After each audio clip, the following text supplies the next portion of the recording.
principle of essence we have seen is identity. The being of each essence is entirely exhausted by its definition.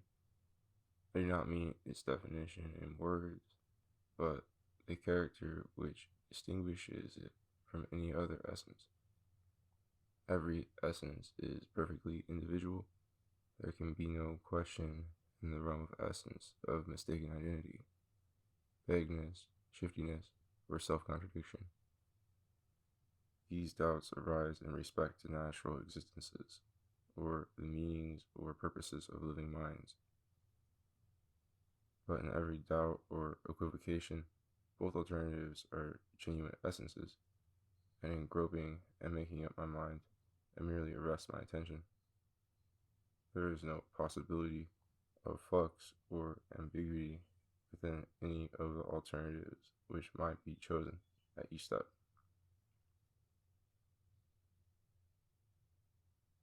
This inalienable individuality of each essence renders it universal. For being perfectly self-contained and real only by virtue of its intrinsic character, it contains no reference to any setting in space or time, and stands in no adventitious relations to anything. Therefore, without forfeiting its absolute identity, it may be repeated or reviewed any number of times. Such embodiments or views of it, like the copies of a book or the acts of reading it, will be facts or events in nature, which is a net of external relations, but the copies would not be copies of the same book, nor the readings of it, unless and insofar as the same essence reappeared in them. Physical obstacles to exact repetitions or reproductions do not affect the essential universality of every essence. Even if by chance it occurs only once, or never occurs at all, because in virtue of its perfect identity and individuality, it cannot fall out of the catalogue of essences where it fills its particular place. If I try to delete it, I reinstate it, since in deleting that, I have recognized and defined it anew, bearing witness to its possessing the whole being which it can claim as an essence. There, accordingly, it stands, waiting to be embodied or noticed, if nature or attention ever choose to halt at that point or to traverse it. Every essence in its own realm is just as central, just as normal, and just as complete as any other. It is therefore always just as open to exemplification or to thought, without the addition or subtraction of one iota of its being. Time and space may claim and repeat it as often or as seldom as they will. That is their own affair. The flux is free to have such plasticity as it has, and to miss all that it misses. And it is free to be as monotonous as it likes if it finds it easier to fall again and again into the same form, rather than to run away into perpetual and unreturning novelties. The realm of essence is the scale of measurement, the continuum of variation, on which these repetitions or these novelties may be plotted and compared. Re-embodiments or re-surveys of an essence, if they occur, bind the parts of the flux together ideally and render it amenable to description. The essential universality of these forms makes any fact, insofar as it exhibits them, distinct and knowable, the universe and the individual being so far from the contrary that they are identical. I am not myself unless I reenact now the essence of myself, which I may reenact at all times and places. Since essences are universals not needing to figure in any particular place or time, but fit to figure in any, It is not possible to investigate the realm of essence by empirical exploration. You cannot go in search of that which is nowhere. Some essences will appear or occur to you, since whatever intuition life may awaken in you must light up some essence or other. But what further essences, if any, there may be, is not discoverable by simply waiting for them to turn up. Nature is indeed very rich in forms, compared with the inertia and monotony of experience in home-keeping animals, revolving in their private circle of habits and ideas. But nature, too, is built on a single plan, all nuclei and planets, all life and death, and as much a slave of routine as any of her creatures. The unexemplified is not exemplified there. The unthought of is not thought of, not because in itself it resists being created or described, because nature and thought happen not to bloom in any way but that in which they have taken to blooming. In part, indeed, this restriction may be due to local prejudice and ignorance in the observer, who draws the periphery of nature with his compass. Another man, a different animal, a spirit native to another world, may even now be greeting the essences which it has not entered into my heart to conceive. Evidently, my limitations cannot forbid them to rejoice in their different experience, nor can the limitations of any actual experience forbid the essences it leaves out to be just those which are absent.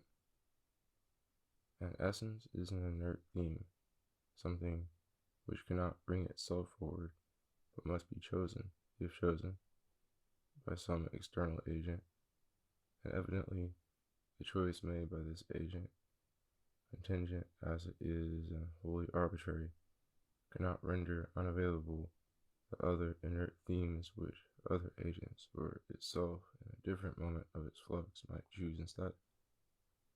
The blind contingency of existence, the very blindness of life, throw the doors wide open towards the infinity of being. Even if some philosopher or some god thought himself omniscient, surprises might be in store for him, and thoughts new to his thought. Nay, even supposing that his whole experience and the entire history of the world lay synthesized before him under the form of eternity, and that he was not a victim of sheer egotism in asserting that nothing more could ever exist, still the wanton idiosyncrasy of that total fact, the enormity of that accident, could not be blustered away. Existence is irrational for a deeper and more intrinsic reason than because one part of it may not be deducible from another. Any part, and all its parts together, are irrational in merely existing, and being otherwise than as essences are, that is, identical with themselves, and endowed with that formal being which it is impossible that anything, whatever it be, should not possess. Not that essence can resist or resent this irrational selection which existence makes of its riches. On the contrary, essence is a sort of imitation to the dance. It tempts nature with openings in every direction, and in so doing it manifests its own inexhaustible variety. Its very being is to set no limits to the forms of being. The multitude of essences is absolutely infinite. This assertion has an audacious sound, and I should not venture upon it, had it not a counterpart or corollary which takes away all its venom, namely, that essences do not exist. If I were in pursuit of substance, as I shall be in the second book, I should distrust any description of it, not purely tentative, empirical, and scrupulously modest. But the bold definition which Spinoza gives of what he calls substance, that it is being absolutely infinite, seems to me a perfect and self-justifying definition of the realm of essence, because in conceiving and defining such an object, we prove it to possess the only being which we mean to ascribe to it. Denying it to be infinite, or denying that any supposed element in it existed, we should be designating these missing elements in that absent infinity, whereby we should be instituting them ideally and recognizing them to be essences. The realm of essence is comparable to an infinite Quran, or the logos that was in the beginning, written in invisible but indelible ink, prophesying all that being could ever be or contain. And the flux of existence is like the magical reed agent, traveling over it in a thin stream, like a reader's eye, and bringing here one snatch of it, and there another to the light for a passing moment. Each reader may be satisfied with his own verse, and think it the whole of Scripture, but the mere assertion of this limit, or suspicion that other readers might find other texts, is enough to show that the non-existent cannot be limited, since the limits of the existent might always be changed. To deny the being of essence, because it may happen to be unrealized, is self-contradictory. For if it is not realized, it must have a quality, distinguishing it from realized forms. Unrealized forms may not interest a sluggish mind. An arithmetician who is happy in the thought of whole numbers might deprecate all mention of vulgar fractions or repeating decimals, and might swear to die without them, lest his safe and honest arithmetic should be complicated with unrealities. But unrealities of that sort nevertheless envelop his realities on every side, and it is his arrest at his realities that, if you like, is unreal. There is no reason in it, and no permanence, whereas the unrealities are unchangeable, inevitable, and always standing behind the door. Even if the whole realm of essence, as Spinoza assumed, were realized somewhere at some time in the life of nature, essence would remain a different and non-existent realm, because the realization of each part could be only local and temporary, and for all the rest of time and all the worlds that excluded it, each fact would fade into the corresponding essence, and would remain certain and inevitable as an essence only, and as a fact merely presumptive. Essence, so understood, much more truly is than any substance or any experience or any event, for a substance, event, or experience may change its form or may exist only by changing it, so that all sorts of things that are proper to it in one phase will be absent from it in another. It will not be a unit at all, save by external elimination, or continuity may be discovered to run through it, but this constant element will never be the actual experience, event, or substance in its living totality at any moment. Or perhaps all the phases of such existence may be viewed together and synthesized into one historical picture, but this picture would again not be the existent substance, experience, or event unrolling itself in act. It would be only a description of that portion of the flux seen under the form of eternity. In other words, it would be an essence and not an existence. Essence is just that character which any existence wears insofar as it remains identical with itself, and so long as it does so. The very character which it throws overboard by changing, and loses altogether when it becomes something else. To be able to become something else, to suffer change and yet endure, is the privilege of existence, be it in a substance, an event, or an experience. Whereas essences can be exchanged, but not changed. Existence at every step casts off one essence and picks up another, We call it the same existence when we are able to trace its continuity and change by virtue of its locus and proportions. But often we are constrained to give up the count and to speak of a new event, a new thing, or a new experience. The essences or forms traversed in mutation render this mutation possible and describable. Without their eternal distinctness, no part of the flux could differ in any respect from any other part, and the whole would collapse into a lump without order or quality.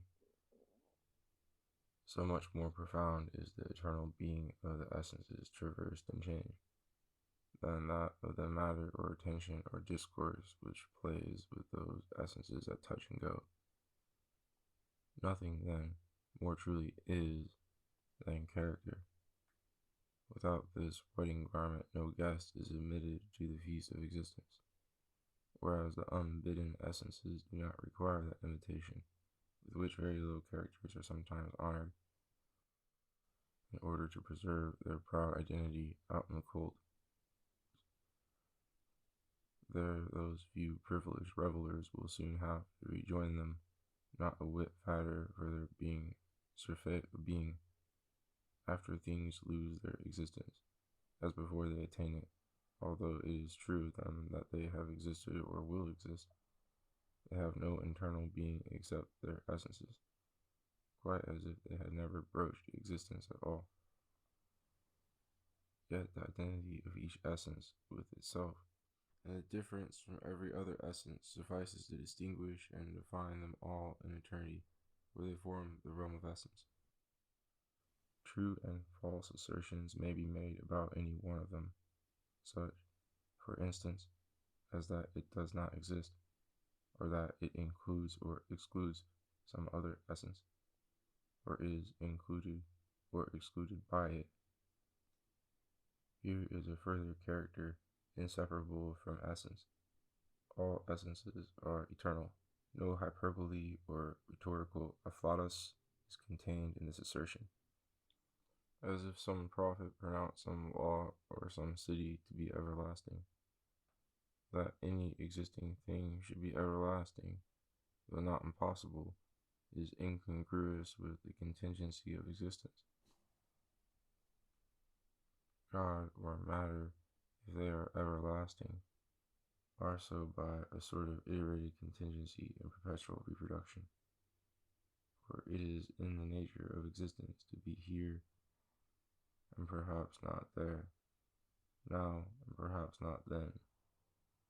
It must be explored to discover how far it may stretch. It must wait and see how long it shall last.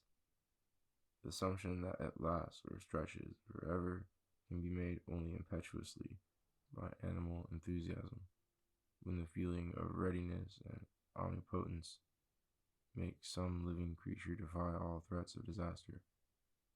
Yet so long as we live in time, the ghost of the murdered past will always fill the present with a profound uneasiness. If the eternity of essence were conceived after that fashion, it would indeed be a rash boast. No essence has an essential lien on existence anywhere, much less everywhere and always. Its eternity has nothing to do with such moral hazards. It is merely the self-identity proper to each of the forms which existence may put on or off, illustrate somewhere, or perhaps illustrate always, or very likely never illustrate at all.